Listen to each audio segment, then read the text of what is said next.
नमस्कार दोस्तों, मैं आपका दोस्त और होस्ट कपिल बाटड़ और आप देख रहे हैं देवम्बाट।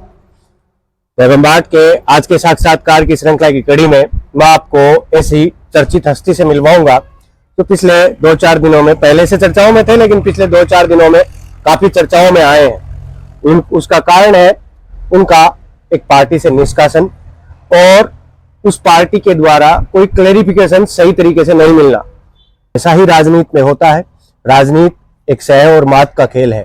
उसी सह और मात में एक पार्टी के लिए मात का विषय बने भगवान सिंह जी शेखावत या भगवान सिंह जी घाना। आइए मैं आपका सीधा रुख करता हूं भगवान सिंह जी घाना की तरफ और पूछते हैं उनसे क्या वाकया है, क्या हुआ, क्या स्थितियां थी। नमस्कार सर। नमस्कार सर, जो पिछले 2-4 दिन में जो स्थितियां हुई वो एग्जैक्टली क्या थी?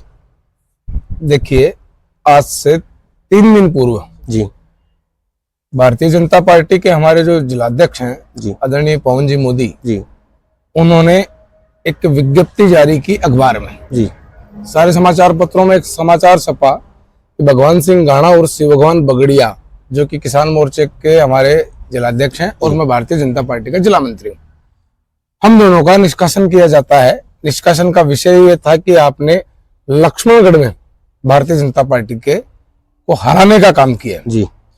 पहले तो मैं एक स्थिति स्पष्ट करना चाहता हूँ जी भारतीय जनता पार्टी के जो प्रत्याशी हैं सुभाष जी महरिया, वो लक्ष्मणगढ़ से 18,000 वोटों से चुनाव हारे हैं जी।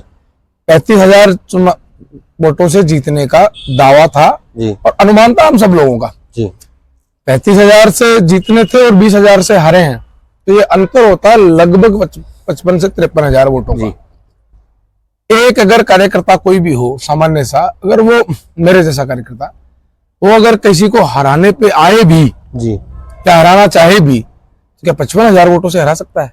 और यदि 55,000 वोटों से हरा सकता है तो आपकी पार्टी को आपको ही टिकट देना चाहिए था। बिल्कुल, क्योंकि आप 55,000 वोट रोक सकते हो तो आप ला तो ज्यादा सकते हो।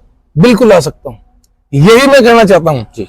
अब ठीक है, उन्होंने क्या है कि नादानी में एक कदम उठाया उन्होंने व्यक्तिगत रंजिश से। जी किसी आदमी का कद बढ़ रहा है, कोई आदमी लगातार ईमानदारी से काम कर रहा है। भारतीय जनता पार्टी वो पार्टी है जिसमें ईमानदारी से काम करने वाले लोगों को बहुत बड़े मौके मिलते हैं जी। मौका आगे पीछे मिल सकता है तो मौके मिलते हैं, और ये चीज इन लोगों को पच नहीं रही है जी। इसमें बहुत बड़े बड़े नेता हैं, सुभाष जी महरिया हैं जी। एक हमारे नीमका थाना से प्रत्याशी हैं, वो भी इसमें शामिल हैं जी। वो मेरी जाति से आते हैं। उनको भी कहीं ना कहीं इस बात का डर है कि मैं मेरा परिवार कैसे सेट कर पाऊंगा। नेताओं को एक समय के बाद में ऐसा लगने लगता है कि अब हम बूढ़े हुए हैं तो हमारे बेटे हैं, वो योग्य है अयोग्य है, पर वो भी राजनीति में आई जी। ये इन सब लोगों की जो घबराहट थी उसकी परिणति थी कि इन्होंने प्रदेश के नाम का निष्कासन लगाया। और उस दिन कार्यक्रम था दिया कुमारी जी के स्वागत का जी। हमारी पूर्व जिलाध्यक्ष आदरणीय इंदिरा जी ने हमें बुलाया, ऐसा कार्यक्रम है जी। सूचना मिली, हम आए क्योंकि हम भारतीय जनता पार्टी कार्यकर्ता हैं, आजीवन कार्यकर्ता रहेंगे भारतीय जनता पार्टी के, क्योंकि हम उस विचार से जुड़े हैं। मैं विद्यार्थी परिषद एबीवीपी से काम कर रहा हूँ जी। 2003 से मैंने संगठन में एबीवीपी में काम किया है, मैं छात्र संघ अध्यक्ष रहा हूँ लॉ कॉलेज का एबीवीपी के बैनर पे। उसके बाद संघर्ष किया है, खूब मुकदमे खाए हैं जी एबीवीपी के लिए। तो संघर्ष करने की जो क्षमता है वो हमें जन्मजात है, हमने सीखी है, हमने अर्जित की है। और इन लोगों ने कभी संघर्ष नहीं किया। सुभाष जी महरिया ने क्या संघर्ष किया? आए सीधे एमपी बने और चुनाव में लगे रहे। जी, अपन बात करते हैं। इससे पहले आप एक वीडियो देखिएगा, ये वीडियो सोशल मीडिया पर वायरल था।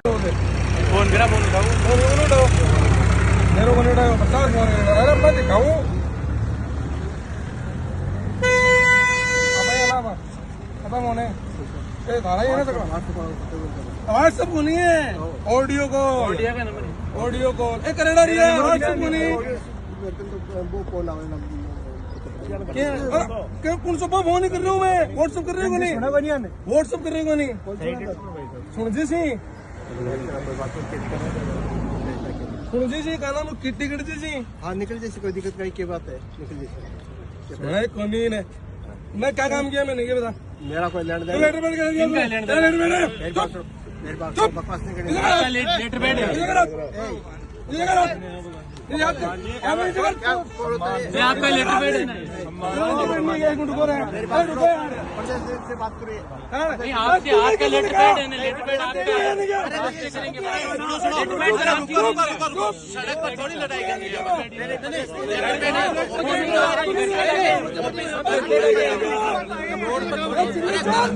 चलो और इन्होंने यहाँ सीकर में रतन जी के खिलाफ काम किया, हम कह रहे हैं ना। अरे रुक जा यार, अरे भैया हाथ छोड़ो मेरा, हाथ छोड़ो। अरे मैं घंटा बोलेगा, हाँ ये बोल चुका। अरे क्या आता तू, आता तो सामने आए लड़ता नहीं।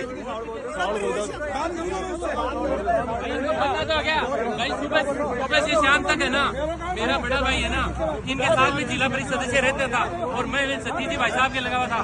फिर इनको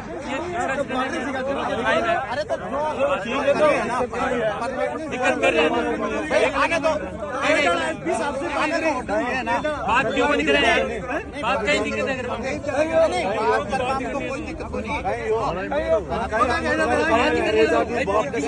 अरे क्या कहो आपके सवाल हो,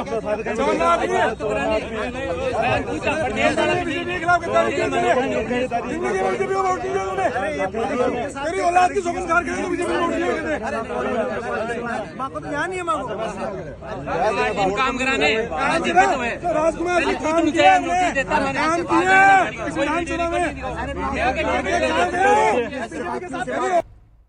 मैं आपसे भी सवाल करूंगा कि जो ये वीडियो है सोशल मीडिया पे खूब वायरल हो रहा है, जिसमें आपने पवन जी मोदी को या आपके जिला अध्यक्ष जो कार्यकारी जिला अध्यक्ष है, वो कार्यकारी जिला अध्यक्ष के ऊपर आपने लांछन लगाए या फिर उनके सामने अभद्रता से बातें की। उनका आरोप जो है ये कि उन्होंने अभद्रता से बातें की। ऐसी क्या स्थितियां बनी कि आपको अभद्रता पर आना पड़ा? देखिए मैंने अभद्रता नहीं की है, क्या है वो आए, मैंने उनसे बड़े शालीनता से पूछा जी। आए, उनके साथ कुछ गुंडा प्रवृत्ति के लोग थे। आप उस वीडियो में देखेंगे एक दो लोग हैं जो बीच बचाव में आ रहे हैं, आपराधिक प्रवृत्ति के लोग हैं जी। उनको गंभीर आपराधिक मुकदमे दर्ज हैं। एक व्यक्ति है जिसपे तो एसडीएम की गाड़ी को जलाया उसने और उसमें जेल भी गया वो जी। उसका मुख्य आरोपी है। ऐसे आपराधिक प्रवृत्ति के लोग उनके साथ आए हैं, मेरा कोई आपराधिक रिकॉर्ड नहीं, आप चेक कीजिए। हाँ, मुझपे छात्र राजनीति में छोटे मोटे मुकदमे आपस में छात्र राजनीति के लगे, वो सारे फ्री हुए, सब में बाइज्जत बरी हुए। तो मैं आपराधिक प्रवृत्ति का नहीं, आपराधिक प्रवृत्ति के लोगों को लेके आए, उनका उद्देश्य हमको डराना, हमको धमकाना, हमको मारना था जी। ये एक साजिशन है। आप वो आए, हमने उनसे इतना पूछा, एक दायित्व बनता है उनका और मेरा, कि मेरा एक अखबार में नोटिस मिला, अखबार में हमने छपी एग्जैक्टली अखबार में खबर छपी थी या कोई विज्ञप्ति थी? वो विज्ञापन था? नहीं, विज्ञापन नहीं था, खबर, उसमें खबर छपी, इनका निष्कासन हुआ। मुझे विश्वास नहीं हुआ, मेरा निष्कासन कैसे हो सकता? मैं पार्टी के साथ ईमानदारी से काम कर रहा था। तो मुझे आश्चर्य हुआ, तो मैंने पूछा उनसे कि आप मेरा फोन उठा क्यों नहीं रहे? मैं उनको फोन कर रहा हूँ स्पष्टीकरण के लिए कि भाई क्या हुआ, क्या बात हो गई, आप मेरे को बताएं तो सही। मेरे अभिभावक हैं, हमारे जिलाध्यक्ष हैं, उन्होंने फोन नहीं उठाया। और मैंने फोन नहीं उठाने का कारण पूछा तो उन्होंने उल्टा सुल्टा जवाब देना शुरू कर दिया। तो उस समय एक गुस्सा आया और आप प्रवोक हो गए, पीड़ा हुई, मैं पीड़ित था, प्रताड़ित था, दुखी था, तो मुझे गुस्सा आया और मैंने हो सकता है गुस्से में कुछ ज्यादा बोल दिया होगा, गाली निकाल दी होगी। युवा है, इतने मैच्योर नहीं है जी। वही बात है, यदि अपन किसी पौधे को सींचे और उसको एक दिन कोई जानवर आए और वो खा जाए तो दर्द तो होता है। बिल्कुल एग्जैक्टली हमने देखा कि अभी आपके ऊपर आरोप लगते हुए ये कहा जा रहा है कि सीकर बंद होगा, लक्ष्मणगढ़ बंद होगा, और ये क्या स्थितियां है, ये एग्जैक्टली क्या है? देखिए, सीकर बंद होगा और सर्व समाज आएगा, ऐसे तो ये तो क्या है, ये तो प्रोपेगेंडा है। अपनी नाकामियों को छुपाने के लिए और अपनी गलतियों को छुपाने के लिए किस प्रकार से हम एक राजनीतिक संगठन के अंदर का जो विषय था उसको कैसे सामाजिक बनाएं, कैसे समाज की सिंपैथी लें, इसके लिए उसको सामाजिक रंग दे रहे हैं। जो भारतीय जनता पार्टी जाति पाति और धर्म सबसे ऊपर उठ के सर्व समाज की और सबकी बात करने वाली पार्टी है, सबका साथ सबका विकास, उस पार्टी को ये तो जातियों में डिवाइड कर रहे हैं, जातियों में तोड़ रहे हैं। किस बात की बात कर रहे हो, किस सर्व समाज की बात कर रहे हैं? अगर सर्व समाज है और सर्व समाज न्याय की बात करता है, एक बात पूछना चाहता हूं मैं आपसे, सुभाष जी महरिया ने कल फोन किए लोगों को, उनके पीए रंगलाल जी वहां थे, उन्होंने सबको फोन किए, सुभाष जी के इर्द गिर्द के सब लोग वहां थे। 25 तारीख को सुभाष जी महरिया ने एक पुलिस के जवान जो गाड़ोदा में तैनात थे, उसका वीडियो वायरल आपने भी देखा होगा जी। उसमें वो उन पुलिस वालों पे धक्का मुक्की कर रहे हैं, हाथ घुमा रहे हैं, मारने पीटने की नौबत आ रही है। आपने देखा होगा कितना गुस्से में है। क्यों भाई, सर्व समाज कहाँ था उस दिन? तो सर्व समाज, उसके साथ भी जाती हुई थी, उनके साथ भी अत्याचार हुआ था, क्यों नहीं आया सर्व समाज? सर्व समाज नाम की कोई चीज है ही नहीं।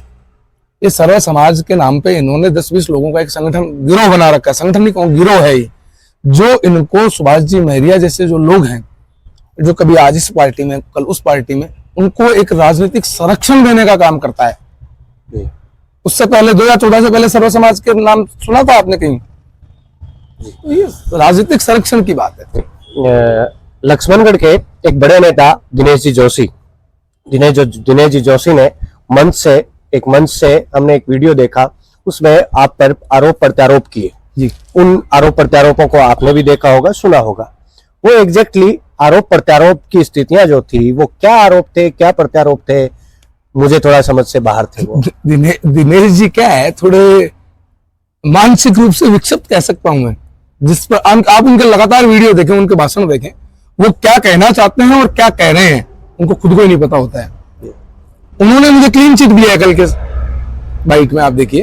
वो ये कह रहे हैं कि मैं सुभाष जी महरिया के कार्यक्रम का पूरे चुनाव का संचालन कर रहा था, हर एक गांव हर एक ढाणी में मैं गया 1 महीने, और मैंने भगवान सिंह को 1 महीने के दौरान लक्ष्मणगढ़ में नहीं देखा। जब कोई व्यक्ति लक्ष्मणगढ़ में गया ही नहीं तो उन्होंने नहीं देखा। सही बात है, वो सही कह रहे हैं। जब मैं लक्ष्मणगढ़ में गया ही नहीं तो मैंने गड़बड़ कहां से की भाई? अब वो क्या कहना चाह रहे हैं? दरअसल बात ये है कि ये जो चुनाव है, इसको हराने में भी सुभाष जी को सोचना चाहिए, पार्टी को इस पर विचार करना चाहिए, इसका विवरण लेना चाहिए। देखेंगे तो इसका सबसे बड़ा हार का कारण जो है वो भी दिनेश जी जोशी ही मिलेंगे आपको। दिनेश जी जोशी ने पार्टी के कार्यकर्ताओं को जुड़ने ही नहीं दिया सुभाष जी के साथ। जहां भी बात आई, मैं कर लूंगा, मैं बैठा हूँ, 76,000 वोट मेरे पास है, आप क्यों चिंता करते हो? इस प्रकार की भाषा से ली। और वो उनका एक उद्देश्य था कि यहाँ से सुभाष जी हार जाएं, अगली बार मैं चुनाव लड़ लूं, सुभाष जी धोद की तरफ चले जाएंगे, सामान्य सीट हो जाएगी, वो चले जाएंगे, मैं अगली बार फिर रहूंगा यहाँ। तो वो सोची चाल थी, हराया उन्होंने है और दोषारोपण मुझ पे कर रहे हैं। जी, अपन बेसिकली देखें तो अपन ने देखा, अपन ने बातचीत की, हमने भी बातचीत की, तो सुनने में आया कि जो मोदी साहब जो जिला अध्यक्ष हैं जी, वो कार्यकारी अध्यक्ष है। बिल्कुल। और कार्यकारी अध्यक्ष कभी भी किसी को किसी भी प्रकार से हटा नहीं सकता, लोगों को जोड़ने का काम करता है। हटाने के लिए उसको एक कमेटी बुलानी पड़ती है, उस कमेटी से एक अनुशासन समिति होती है, अनुशासन समिति के अंदर बैठक होती है, उसके बाद में एक कार्यवाही होती है, और जिस प्रकार से एक ट्रायल चलता है उस प्रकार से एक ट्रायल होता है, सामने वाले से बातचीत होती है, क्लैरिफिकेशन होता है। क्या वैसा क्लैरिफिकेशन आपसे हुआ था? मुझे तो ये शर्म भी आती है और हंसी भी आती है कि उन्होंने जिस प्रकार से कार्यवाही की वो बिल्कुल एक तरफा और किसी के दबाव में आके की जी। ना, पार्टी का संविधान है हमारा, भारतीय जनता पार्टी बड़ा राजनीतिक संगठन है, आज विश्व का सबसे बड़ा संगठन है, उसका लोकतंत्र, आंतरिक लोकतंत्र बहुत मजबूत है। उसमें अगर किसी कार्यकर्ता ने गलती की है, ऐसा आरोप उस पर आता है, तो उसको मौका देती है पार्टी, नोटिस देती है कि आप इसको क्लेरिफाई करें, आपने ऐसा किया है क्या, नहीं किया है क्या, कोई सबूत दें, और उसके बाद में अनुशासन समिति निर्णय करती है। अगर इस सारी प्रक्रिया के तहत ये काम होता और मुझे निष्कासित किया जाता तो मैं आपके चैनल के माध्यम से भी कहना चाहता हूं और स्वीकार करता हूं कि अगर इस प्रकार की गलती मैंने की है और इस प्रकार की गलती मैंने की होती तो मुझे मेरा संगठन, मेरी पार्टी जो आदेश देगा, जो सजा देगा, मैं भुगतने को तैयार हूँ। जी, आपकी पवन जी मोदी से सही ढंग से बात हो नहीं पाई शायद अब तक, और आपकी पार्टी के अन्य बड़े नेताओं से कोई बातचीत हुई है इस विषय को लेकर? पार्टी के बड़े नेताओं को हमारे जिलाध्यक्ष जी ने फोन नहीं उठाया जी। प्रभारी जी कहीं व्यस्त थे, हमारे जिला प्रभारी बड़े संजीदा व्यक्ति हैं जी, उनसे मेरी बात हो नहीं पाई। मैंने पूर्व जिलाध्यक्ष जी से बात की तो कहा कि मैं क्या कर सकती हूँ, मैं अब जिलाध्यक्ष नहीं हूँ। तो जिलाध्यक्ष जी ने अगर कोई निर्णय किया है तो उसमें मैं जयपुर के, मैंने चंद्रशेखर जी वैसे आपके फोन पे फोन किया, सीपी जोशी जी के फोन पे फोन किया, लेकिन वो शायद व्यस्तताएं हैं क्योंकि सरकार बनी है और बहुत सारी उनके पास जिम्मेदारियां हैं, फोन उठा नहीं पाए। और वो व्यस्त थे, इसलिए मैं उनसे मिल नहीं पाया, बात हो नहीं पाई। मैं इनसे क्लेरिफिकेशन इसीलिए चाहता था, और मैं आज भी चाहता हूँ, जी आज भी मानने को तैयार हूँ कि मेरा निष्कासन अगर जयपुर से हुआ है, प्रदेश कार्यालय ने किया है, तो वो मुझे उसकी प्रति दे दे, या उसके प्रति सोशल मीडिया पे डाल दे। मुझे नहीं दे, मैं उनको पसंद नहीं हूँ तो सोशल मीडिया पे डाल दे, पर ऐसा वो नहीं कर रहे हैं। इस बात का जवाब नहीं देते हैं कि मेरे पास प्रति है नहीं है, ये लो, क्योंकि ऐसा जयपुर से हुआ ही नहीं है। जी इन्होंने अपनी पार्टी बनाई। आप एक बात बताऊं आपको, सुभाष जी महरिया के आने से पहले भारतीय जनता पार्टी बड़ी शांत थी, अच्छा से काम चल रहा था, पार्टी के सब कार्यकर्ता एक मन से, एक विचार से काम कर रहे थे। जैसे ही सुभाष जी महरिया की एंट्री हुई, पार्टी में गुटबाजियां शुरू हो गई। इससे पहले का इतिहास भी ऐसा ही रहा है, जब पार्टी में किसान मोर्चे का काम देखते थे ये सुभाष जी महरिया, उस समय पार्टी के पैरेलल गतिविधियां चलाते थे ये किसान मोर्चे की, और पार्टी ने यात्रा निकाल रहे हैं, ये भी बराबर यात्रा निकालते थे। इन्होंने पहले भी बहुत कचरा और बहुत रायता फैलाया है, इनके आने से पार्टी बड़ी दूषित हुई है। और ये मेरे को ऐसा लगता था कि सुभाष जी शायद अब ठोकर खाने के बाद में आए हैं, उनको समझ में आया होगा, वो संगठन के साथ चलेंगे, रीति नीतियों से चलेंगे, और वो राजनीतिक स्वार्थों में जीते, सिर्फ इसलिए राजनीति करते हैं कि मेरा परिवार और मैं राजनीतिक व्यवस्था में मजबूत रहें और हम चुनाव लड़े। पार्टी भाजपा टिकट दे तो लड़े, कांग्रेस टिकट दे तो लड़े, कोई और नहीं दे तो निर्दलीय लड़ ले, कोई टिकट नहीं दे तो निर्दलीय लड़ ले। उनको चुनाव लड़ने से मतलब है, संगठन से, रीति नीति से, विचार से कुछ लेना देना नहीं है। ये मैं नहीं कह रहा हूँ, कि उनका पिछले का आचरण कह रहा है। जी दिनेश जी जोशी ने आपके ऊपर बड़े आरोप लगाए। ऐसे आरोप थे कि जैसे किसी बच्चे ने एक टोपी छीन ली और उस बच्चे को दूसरी टोपी दे दी, ऐसे ही कुछ आरोप थे। वो शायद जल्दी गुस्सा भी हो गए अपने भाषणों में, बहुत अति उत्साहित रूप से गुस्से में थे वो, और उन्होंने आपको बहुत कुछ बोला भी, और आपने सुना है वो वीडियो, आपने देखा होगा, सोशल मीडिया पे वायरल है वो। तो उन स्थितियों के ऊपर आप कोई दिनेश जी जोशी और जो संघ था उस वक्त आपकी पार्टी के जो लोग वहां उपस्थित थे, उनके बारे में यदि आप कुछ कहना चाहें, कोई क्लेरिफाई करना चाहें चीजों को, तो पहले तो बात करूं पार्टी के संगठन की। जी भारतीय जनता पार्टी का कार्यक्रम था सीकर शहर में। जी सीकर विधानसभा के कौन लोग थे वहां, क्योंकि मेरी विधानसभा तो सीकर है। सीकर की विधानसभा के वार्ड नंबर 22 के 94 नंबर बूथ में 15 नंबर की वोटर लिस्ट पेज पे मेरा नाम अंकित है, और मैं उसका पन्ना प्रमुख हूँ। ये बात मैं आपको बताना चाहता हूँ कि मैं सीकर का ही निवासी हूँ, मेरा मूल निवास यहाँ का है, मेरा जन्म यहाँ का है, मेरे पिताजी और दादाजी यहीं रहते हैं, यहीं वोट देते हैं जी। मेरे दादाजी के समय से हम यहाँ पे हैं। तो मेरा लक्ष्मणगढ़ मेरा गांव है, पैतृक गांव है, सबका गांव होता है। सुभाष जी महरिया का गांव भी लक्ष्मण विधानसभा धौध में आता है। वो कहाँ थे? नहीं आए थे ना, क्योंकि वो अपने चुनाव में व्यस्त थे। उसी प्रकार से मैं मेरे चुनाव में सीकर के मेरे विधानसभा के मेरी पार्टी के प्रत्याशी के साथ में व्यस्त था जी, इसलिए मैं गाँव नहीं गया। मेरा वोट जब यहाँ है, मेरे को काम यहाँ करना है। दूसरी बात बताऊं, पवन जी मोदी जो जिलाध्यक्ष है, उन्होंने कोई मीटिंग नहीं बुलाई चुनाव के दौरान पार्टी के कार्यकर्ताओं की, पार्टी के पदाधिकारियों की, तो मुझे ऑब्वियसली यही काम करना था।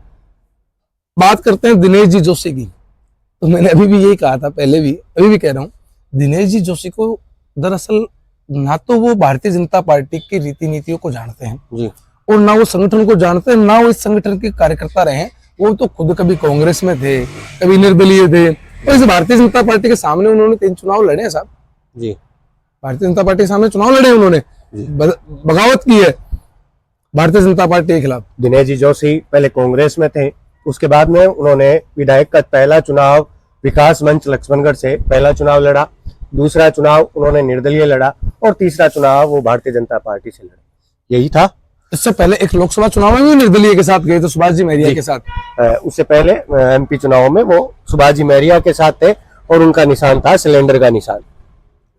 अपन बात करें आपकी लक्ष्मणगढ़ की राजनीति में, आपका पैतृक गांव है, बहुत पुराना है, मैं इस चीज को समझ सकता हूँ, क्योंकि बहुत सारे लोग हैं जो गांवों को छोड़ करके शहरों में आकर बस जाते हैं। उसके बाद उनका लिंक होता है तो उस एक परिवार से होता है, हाँ, अपने परिवार से होता है, अपने कुछ खास होते हैं परिवार के, बहुत ही क्लोजेस्ट नियरेस्ट लोगों से उनका संबंध होते हैं। आपके गांव में संबंध कैसे हैं? बहुत अच्छे संबंध हैं। हमारी सरपंच हैं, वो हमारी बहुत अच्छी परिचित है, हमारा आना जाना उनके यहाँ रहता है जी। हम गांव में, मैं गांव के शादी ब्याह में सब में जाता हूँ। ये बिल्कुल जो क्या है कि हम किसान परिवार से हैं जी, खेती और किसानी करने वाले लोग हैं। मैं कोई व्यवसाय नहीं करता हूँ, मेरे पास कोई व्यवसाय नहीं साहब। जी। हमारा मूल व्यवसाय खेती है, हम करते हैं। मेरी जमीन हनुमानगढ़ में भी है, वहां भी जाते हैं। गांव में आना जाना रहता है, लेकिन मेरा राजनीतिक इंटरफेयर कहीं गांव में नहीं है। मैं एक पारिवारिक सदस्य के नाते गांव में जाता हूँ। मेरे परिवार के और गांव के हर एक परिवार से मेरा पारिवारिक रिश्ता है। मेरे परिवार के लोग हैं, मेरे गांव के लोग हैं, वो सब मेरे परिवार है जी। मेरे गांव का हर एक परिवार मेरा परिवार है, मेरा इस जिले का हर एक परिवार मेरा परिवार है। इस बार आप सीकर विधानसभा क्षेत्र में भारतीय जनता पार्टी के प्रत्याशी रतन जी जलधारी के साथ थे, जैसा कि आपने बताया, और उनके साथ जी तोड़ मेहनत कर रहे थे। तो उनकी हार में क्या क्या कारण थे? रतन जलधारी जी की, हाँ, देखिए सीकर विधानसभा भारतीय जनता पार्टी की हिसाब से देखा जाए तो एक टफ सीट है। यहाँ पे एक समुदाय विशेष के 70,000 के लगभग वोट है। उन वोटों का जो रुख होता है वही यहाँ की हार जीत को तय करता जी। है, और इस बार वो रुख हमारे पक्ष में नहीं था। जी। इस बार उसका रुख उधर था, दूसरी पार्टी। दूसरा बड़ा जो कारण था वो हमारे उपजिला प्रमुख है अभी वर्तमान में, ताराचंद जी दायल। उन्होंने पार्टी के सामने बगावत करके चुनाव लड़ा, वो 40,000 वोट ले गए। और उनको चुनाव किसने लड़ाया, ये बड़ा विषय है। वो सबसे नजदीक हैं सुभाष जी महरिया के, क्योंकि उनके साथ उन्होंने पार्टी छोड़ी, उनके साथ पार्टी में आए। जी। उनको उपजिला प्रमुख बनाने वाले प्रेम सिंह जी हैं। और दूसरा आरोप और लगाना चाहता हूं मैं, प्रेम सिंह जी बाजोर का गांव भी सीकर विधानसभा में आता है साहब। उनके परिवार ने, कहाँ था उनका परिवार? उनके गांव में मीटिंग थी, उसका संचालन मैं कर रहा था। उनका परिवार नदारत था वहां, और परिवार नदारत था। जिले की जिला प्रमुख होती है वो प्रथम नागरिक होती है जी। और वो भारतीय जनता पार्टी की हमारी है। वो पूरे चुनाव के 8 विधानसभाओं में कहाँ थी, इस बात का जवाब क्यों नहीं देते हैं सुभाष जी महरिया और प्रेम सिंह जी बाजोर साहब और पवन जी मोदी? तो उनका क्यों निष्कासन नहीं करते हैं? और बात आती है दिनेश जी जोशी की। दिनेश जी जोशी पंचायत समिति के जब हमारे चुनाव थे तो शिव जी बगड़िया हमारे जो पूर्व मंडल अध्यक्ष हैं जी। विद्याधर जी खर्रा हमारे पार्टी के प्रत्याशी के रूप में चुनाव लड़ रहे थे पंचायत समिति का। उन दोनों को हराने का काम किया दिनेश जी जोशी ने और भागीरथ जी गोदारा ने। क्यों कि भागीरथ जी गोदारा और दिनेश जी जोशी बहुत अच्छे मित्र थे, और वो हर हालत में ये चाहते थे कि पार्टी का प्रधान जो बने वो भागीरथ जी गोदारा बने। इसलिए इन दोनों लोगों ने उनको दोनों को इसलिए हराया ताकि ये कल को भारतीय जनता पार्टी कर्मठ कार्यकर्ता हैं वो लोग, उन लोगों को हरा देंगे तो हमारे प्रधान बनने में कोई आंच नहीं आएगी, अड़चन नहीं आएगी। इसलिए उन दोनों ने उनको जानबूझकर चुनाव हराया। शिवभक्त जी बगड़िया हमारे मंडल अध्यक्ष हैं, वयोवृद्ध नेता हैं, जीवन भर पार्टी के लिए काम किया है। ऐसे लोगों के साथ इन्होंने गद्दारी की है। किस बात से और किस मुंह से ये गद्दारी की बात करते हैं? जिनका जीवन पूरी गद्दारियों से भरा पड़ा है, जिनका जीवन पूरा अविश्वसनीयता से भरा पड़ा है, जीवन में कभी किसी साथ आदमी के साथ खड़े नहीं उतरे हैं। जो बात करी है हमें यहाँ दूर करिए। जी, अपन बात करें कि लक्ष्मणगढ़ विधानसभा में आप हार का बेसिकली कारण क्या मानते हैं?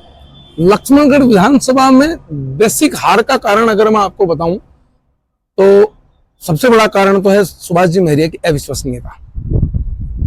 कभी इस पार्टी में, कभी उस पार्टी में, कभी निर्दलीय, क्या बोलते हैं, क्या करते हैं, कुछ पता नहीं। जी, कार्यकर्ताओं के मन में इस बात का संशय था।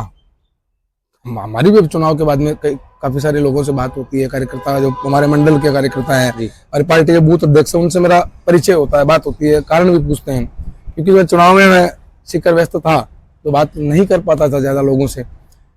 पता चलता है कि लोगों में इस बात का रोष था और लोगों में इस बात की अविश्वसनीयता थी कि कल को ये चुनाव जीतने या हारने के बाद में क्या लक्ष्मणगढ़ रहेंगे, ये कल को ये सीट जनरल हो जाएगी धोद की, जो उनकी मूल सीट है जहाँ के वो रहने वाले हैं, तो धोद की तरफ पलायन तो नहीं कर जाएंगे, ये लोकसभा की तरफ तो पलायन नहीं कर जाएंगे, ये किसी पार्टी में तो नहीं चले जाएंगे दूसरी पार्टी में, क्योंकि अविश्वसनीयता उनकी है। दूसरा था दिनेश जी जोशी। दिनेश जी जोशी ने कभी किसी कार्यकर्ता से जुड़ने ही नहीं दिया।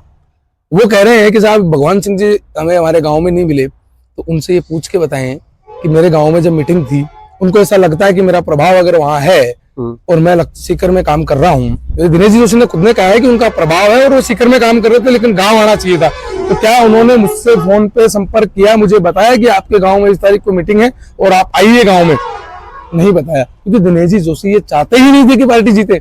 अच्छा, तो बेसिकली आप हार का कारण दिनेश जी जोशी को, दिनेश जी जोशी, भागीरथ जी गोदारा का जो ठीक रहा है वो आपके ऊपर बेबुनियाद तरीके से। हम छोटे कार्यकर्ता हैं, पार्टी के छोटे पदाधिकारी हैं, हम एक विधानसभा एक बूथ के काम करने वाले लोग हैं। हम लोगों को किसी ना किसी प्रकार से हम लोगों पे ये ठीकरा फोड़ दें और आप उस पाप से बच जाए। जी, सिर्फ इतना सब। आपने कहा शिव भगवान जी को भी निष्कासित किया गया है जिला अध्यक्ष के पद से। वो किसान मोर्चा के जिला अध्यक्ष हैं, उनको निष्कासित किया गया, तो एक जिला अध्यक्ष क्या किसी दूसरे जिला अध्यक्ष को निष्कासित कर सकता है? नहीं कर सकता। उनकी नियुक्ति जो प्रदेश से होती है, जी, प्रदेश अध्यक्ष से, जो उस मोर्चे का प्रदेश अध्यक्ष होता है, वो उनकी नियुक्ति करता है, तो उसको हटाने का अधिकार भी उसी के पास होता है। समकक्ष को कैसे हटा सकते हैं? हाँ, उनकी टीम का हिस्सा होते हैं वो जिलाध्यक्ष। में भारतीय जनता पार्टी की मूल पार्टी का जो जिलाध्यक्ष है उसके टीम का हिस्सा होते हैं मोर्चों के अध्यक्ष, लेकिन उनको हटाने का अधिकार तो प्रदेश नेतृत्व के पास है। जी, और ये प्रदेश नेतृत्व का निष्कासन हमें नहीं दिखा रहे हैं, और हमारे में रोज ये अन्यायपूर्ण है। ये आप लोकतंत्र का चौथा स्तंभ है मीडिया, और आप मेरे साथ मीडिया के बंधु हैं, मैं आपसे भी ये निवेदन करता हूँ कि आप उनसे पूछिए जी कि साहब आप इसका स्पष्टीकरण क्यों नहीं देते हैं, आप क्यों नहीं एक विज्ञप्ति देते हैं, आप क्यों नहीं वो लेटर पैड वायरल करते हैं, आप वो क्यों नहीं वो लेटर पैड हमारे वायरल नहीं करें, हमारे को दिखा दें। जी, हम संतुष्ट हो जाएंगे। हमें जहां प्रदेश में जिन्होंने निष्कासन हमारा किया है हम उनसे बात करेंगे, हमारा पक्ष रखेंगे। हम सही है गलत है उसका फैसला नेतृत्व करेगा। पूर्व जिला अध्यक्ष इंदिरा चौधरी जैसे आपकी बात हुई इस विषय को लेकर? बिल्कुल भी। तो उन्होंने कोई विशेष रूप से आपको कुछ ढांढस बंधाया या कुछ ऐसी कोई बात? बिल्कुल, उन्होंने कहा कि आपने ईमानदारी से काम किया है सीकर विधानसभा में। जी, इस बात की गवाही सीकर विधानसभा का हर एक कार्यकर्ता दे रहा है। जी, और इससे बात की गवाही हमारे जो प्रत्याशी थे रतन जलधारी जी, वो भी दे रहे हैं जी, कि ये आदमी सुबह 8 बजे से रात को 12 बजे तक मेरे साथ था। मैंने उनके हर एक मंच संचालन किया। जिस प्रकार दिनेश जी जोशी ने 30 दिन काम किया है ना, उनसे अधिक काम किया है मैंने, क्योंकि मैंने ईमानदारी से किया है, उन्होंने बेईमानी से किया है। मैंने ईमानदारी से काम किया है। जिस बूथ में मैं रहता हूँ 450 वोटों की जीत है उस पर बीजेपी की। जो इस विधानसभा में सबसे बड़ी एक बूथ पे जीत है वो मेरे बूथ पे है। बेसिकली एक बात करूं मैं, जो ये अब बंद का जो ये तरीका आजमाना शुरू किया है आजकल इस ट्रेंड को बढ़ाने का जो नेता काम कर रहे हैं, क्या एग्जैक्टली आप, चाहे वो कांग्रेस के नेता हो, चाहे बीजेपी के नेता हो, चाहे किसी भी अन्य पार्टी के नेता हो, चाहे कॉमरेड हो, चाहे मार्क्सवादी कम्युनिस्ट पार्टी से हो, जो ये बंद का तरीका है, क्या आप इसको सही मानते हैं? क्योंकि इसकी वजह से, इस बंद की वजह से बहुत सारे मिडिल क्लास व्यापारियों का व्यापार रुष्ट होता है। जिनके घर में शाम को खाना जाना चाहिए, उनके घर में शाम को चिंताएं जाती हैं उस दिन। तो इस विषय पर क्या ये सही तरीका है? ये देखो क्या है, लोकतंत्र में आपको अपनी आवाज रखने के लिए विभिन्न तरह के मंच मिलते हैं जी। उनमें से उन मंचों से अगर काम नहीं होता है तो फिर दूसरा उपाय होता है कि साहब सरकार पे किसी प्रकार की का प्रेशर बनाया जाए अपने। ये सब काम होते हैं, बहुत सारे मुद्दों में होता है, स्वतः बंद होता है जी, लोग बंद करते हैं, स्फूर्त बंद करते हैं। अगर किसी के साथ अन्याय हुआ है और ये बाजार के लोगों को, मार्केट के लोगों को लगता है कि सही में इनके साथ अन्याय हुआ है, तो वो लोग समर्थन देते हैं, व्यापार बंद भी हो। ये बंद का आयोजन आप सरकार है, आपके खिलाफ किया जा रहा है। जिलाध्यक्ष जी से पूछिए, क्योंकि आप ही ने खुद ही ने कहा कि एक सरकार के खिलाफ लामबंद किया जाता है, किसी तरह की कोई मांग होती है तो वो मांग मानी जाती है। तो क्या आपसे उनकी बेसिकली क्या मांग है ऐसी जो आप उनकी पूरी नहीं कर रहे हो? मैं नहीं, सरकार नहीं हूं ना, मैं तो निष्कासित कर दिया मुझे तो, पर मैं पार्टी का कार्यकर्ता हूँ, और पार्टी का कार्यकर्ता होने के नाते मुझे इस बात की चिंता है, इस बात का दुख भी है। आपको ऐसा नहीं लगता कि ये बंद आपके द्वारा किया जाना चाहिए था, जो आपकी पार्टी के बड़े लेवल के पदाधिकारी जी अब बंद करवाने का काम कर रहे हैं आपके खिलाफ? ये कैसे हो सकता है? ये तो अपने आप को दोष मुक्त करने के लिए कर रहे हैं, क्योंकि इनके खिलाफ भी शिकायतें नहीं हुई है, तो इन्होंने मेरा निष्कासन कर दिया। अब इनको लगा कि ये गलत हो गया, लोग लामबद्ध हो रहे हैं, पार्टी के कार्यकर्ता लामबद्ध हो रहे हैं, तो इन्होंने दूसरा रास्ता अपनाया कि हमारा निष्कासन कैसे रुके, उसको सामाजिक मुद्दा बना दो। लोकसभा चुनाव सामने है, पार्टी पे प्रेशर पॉलिटिक्स कर रहे हैं, ये पार्टी को प्रेशर में लेने की राजनीति है, और इतनी घटिया मानसिकता की राजनीति है। किस प्रकार का बंद भाई, मैंने गुनाह किया है क्या? मैंने उनको मारा है क्या, पीटा है क्या?